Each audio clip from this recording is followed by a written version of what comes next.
Good day and welcome back to the Herbert Dennard Show. We have two very, very distinguished guests. Reverend Dr. Henry Clay Ficklin. Good morning. City council person. Elaine Lucas, she don't call herself that, but she basically is a principal of EL High School Academy. That's teaching young people. She's a retired educator. 6 years. What do they call it? The 6-year degree? It's a specialist in education. Specialist in education. But today we kind of talking about, it seemed like the direction that politics is going and making, and how we are somewhat way losing ground. I want to just talk about consolidation for a minute. Robert Brown introduced, the late Senator Robert Brown introduced a consolidation bill last term when he was here, when he was living, and nobody came forward. The city council, the mayor, the business people, Alan Peake, the different people that's running for office, the chamber, nobody came forward and was in favor of his consolidation bill. Why was that, Dr. Ficklin? Basically, Robert Brown's consolidation bill was a true consolidation bill. It looked at all of the authorities and boards around so that those authorities and boards could come together, and that one of the main things that I think that he had in his bill was that if you served on an authority or a board, then you couldn't turn around and draw business into making, and then turn around and get the contracts yourself to just, like, line your own pocket or feather your own nest. His bill had language in it that would have prohibited that. And a lot of these people who are on these authorities and board, they're on them so that they can get what they can out of them. And Robert didn't see that as being in the public's best interest. And so his language in his bill kind of prohibited that. And that may have been a reason that no one looked at it, because they saw it as being something that they could not gain from. I think also in his bill he had something about the police. They would have a police chief rather than a sheriff. Yeah. Now, when you look at consolidation bills all over the states that have been passed, and I think we have like 6 in the state of Georgia, there's only one that has the sheriff as the head, as the chief law enforcement agency. All the rest of them have the police department, because citizens, especially in a metropolitan area, they need to have someone who has been trained and certified in various kinds of functions about law enforcement. Otherwise, with a sheriff, anybody could run for sheriff, because it is an elected office, and you may have a person at the top of the law enforcement not being certified or even in law enforcement at all, and they do not even have to have worked in law enforcement. Okay, what do you say, Elaine? I agree with Dr. Ficklin that Robert Brown's bill did a whole lot more and had more of the specific, more of the details than this that just passed. I think we're going to have a whole lot of trouble with this consolidation effort. It has placed this whole process in the hands of just a small group of people. That's why we fought so hard against it, because we said once this consolidation bill is passed, that's it. It's out of the citizens' hands. And you can protest all you want to, but if the folks who are on that transition team feel a certain way, and it's obvious they do, they have all the power to create anything they want. They can make this look the way they want it to look. And I think that's what they're going to do. And we fought because it's going to increase taxes. It's also immediately going to reduce the numbers of black elected officials and the number of Democratic elected officials.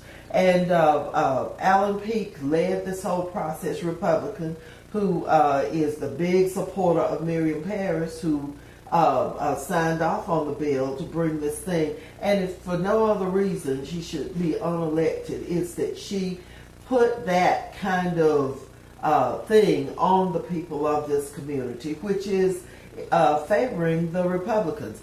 Senator Robert Brown knew what he was doing as far as the consolidation bill. And you're saying that nobody, came up to support it. We supported it in principle. Representative Lucas supported it, but all of the folks who favored this particular consolidation bill, that the Allen Peake bill, those people did not support Robert Brown's for the reason that Dr. Ficklin was saying, that it would take power away from them. It would not allow them to benefit from these boards and authorities. Right now, I think everybody could name the list of folks who serve on these different boards and authorities, who also get all of the contracts, the multi-million-dollar contracts. Robert Brown's bill would take away an awful lot of that. His bill created 11 districts for people running and voting, and the districts were set up where you would have representation based on the population of an area. Under this consolidation bill that passed, you will reduce your representation to a mayor who has tremendous power, can just about do whatever he or she wants, and a commission that's just there to kind of rubber stamp. And they've built in a way of blocking anything that the Republican majority, which I predict will be on this commission. But in case they are the minority, they have a built-in veto of anything that the body wants to do. If there's only 4 Republicans on there, they can stop anything from happening. That's right. But in this last consolidation bill that was passed, it was a large number of some high-profile African Americans that was for it. They were new. They weren't high profile. They were people that we trusted, like Dr. Beverly. Nikki Randall had been serving since '99, and of course Miriam Parrish was elected by the Republicans to be there. And of course they were people who at that time were high profile because of the office that they held. But they got up there and they did not take care of the people's business. And I think that what Robert Brown was, everybody always have known him to be very methodical, analytical. So he had looked at the whole process. Now what they're doing, they're trying to come back after it has passed. They were saying that, buy this sack and we'll tell you what's in it later on. And of course, now they're getting ready with this transition team. And I saw Nikki Randall the other day, and I said, Nikki, I want to be on the transition team. I said, because I have more experience than anybody I know of in Macon, Georgia, in local government. I've always been on the appropriation committee for my whole time serving, now going on 31 years. I said, nobody else has that experience but me. She told me that, she was sorry because it was over with on the 10th of August. And I think this was just like the 15th when I was speaking to her. I said, well, nobody knew about that. She said, we have to vote on it now, but we had to nominate the people. And I said, nobody knew what the process was or anything, because I certainly want to be on it, even if I am not a part of the government. I want to be on the transition team because of all the knowledge that I have that would benefit the transition of the city and the county. And I think that... Did she say who was on it? No, she didn't say. Did she say who was nominated to be on it? She didn't say any of that, and she spoke away from that. But she just said that it was too late for me to be on it. See, that's another one of the underhanded kinds of things that we can expect, and it's really, you can't fault the folks in North Macon and the Republicans who went out and voted in huge numbers for this thing, because they will be guiding the process. And Nikki Randall, James Beverly, Miriam Parrish are helping them. They have given our community and our power over to the Republicans in this area for money. And then we didn't go vote. The numbers of people who are in the majority did not go to vote in the numbers, the percentages that we needed to in order to prevail. We could have killed this consolidation bill, but now for the next couple of years, we're at the mercy of the folks who put this consolidation bill together. We're at the mercy of 3 black members of the legislative delegation who are going along with these folks. And Lord have mercy on us. The thing to have done was to have voted this thing down, make them go back and do it right. I was at a hospital the other morning, and a lady was saying, well, if we don't like this thing, and I was against it, she said, we don't like this thing, we can go back and overturn it and take it out. And that's what I people said, did. no ma'am, Mm-hmm. you cannot. It's final. It is in place, and these people are going to do to you what we have told you they're going to do. And a lot of people didn't understand that. They thought it was just something that they could go back and reverse, but you can't reverse this.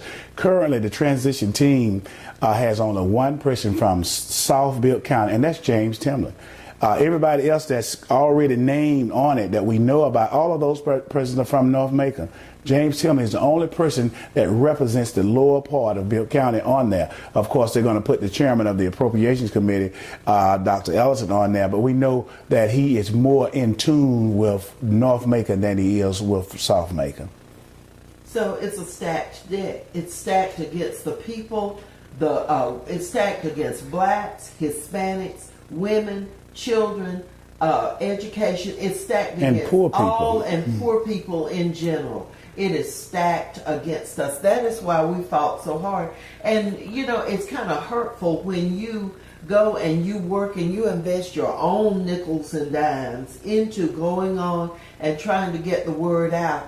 And people don't see the importance of taking care of business. We are asleep at the wheel. By that I mean the people who are going to be adversely impacted by this consolidation are asleep at the wheel, and we are allowing our lives to be controlled by Republicans and then 3 members of our legislative delegation who don't care about the communities that elect them. It do not sound very And promising. putting together a transition team in secret. Who knew that the other folks that were had been named to the transition committee? And this is the same pattern. Who's that chairman of it? Nikki Randall is Nikki chairman. Randall is chairman. And I thought that they said she was going to name him, so she told me that they were nominating people, now they're going to vote on them. I said, oh, well, I never knew what the process was. But this is in keeping with the Republican philosophy that they started 10 days after Barack Obama was elected president.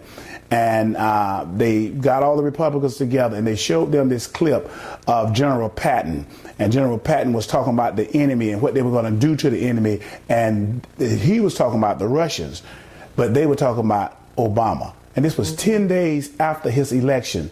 And the president has had to put up with that, making sure that all his bills are looked at with the worst kind of scrutiny and denied, and every day he has had to put up with that. And they have gotten emboldened because now on the local level, it used to be, and I was just thinking this morning before I came down here, Mr. Dennard, that I remember in 1995 we had a big Republican push to try to get us all out of office. And I think they may have had one other, like in 2005 or 2003 or something like that. But they have learned from their past inability to just remove black elected officials and people who were not in keeping with the Republican philosophy from office. So what they have now done, they have decided that they were not going to run Republicans, they were going to run Democrats who had adopted their Republican philosophy, whether they did it knowingly or unknowingly, and support them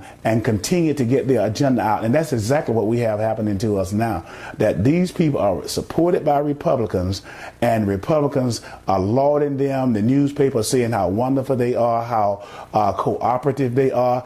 Anybody can be cooperative if you just bow down and agree with what's going on. You know, it has happened again. What am I going to end up doing? Because there's a lot of things that we want to cover and talk about. I want you to come back if you can next week, and we're going to do a half hour just on this alone. Because I got somebody else waiting out there, and again, I have the clenched fist, which means cut it off. So I want to have you back, and something I want you to ponder about. Why don't black folks vote? I don't want you to answer that now. I want you to think about it, because we had a very low turnout compared to North Macon. I mean, very low. And the runoff coming up, I even believe it'll be lower. Anyway, gotta go. Want you back next week if you can. Thank you for having us. And we're gonna take care of business. Thank you so much.